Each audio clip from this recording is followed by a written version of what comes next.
I remember kind of looking at Y Combinator, and part of the application procedure was you had to say who you're working with as a co-founder, and you had to tell them about the relationship that you and your co-founder have had, and like how long you've been working on things together.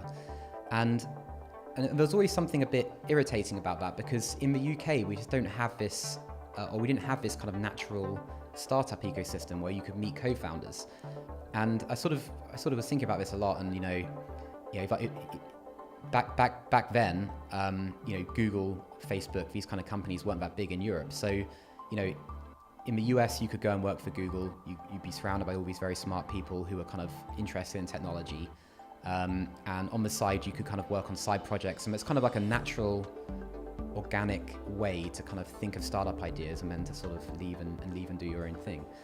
But in the UK, most of the people I know who did engineering and other sort of technical subjects, their goal was to go and join finance. It wasn't to start companies, and it just wasn't really a thing. Doing startups in the UK wasn't a thing, and so we didn't have this natural way for people to meet. And I was thinking about that quite a lot, and then sort of I got introduced to Matt Clifford through a friend of mine, and he'd obviously also been thinking about the same thing, and so he told me about EF, and it just seemed like a great fit. So I sort of joined, not really knowing what I was going to be working on, other than this seems like a really good place to meet other people who are also looking for co-founders and looking to start companies.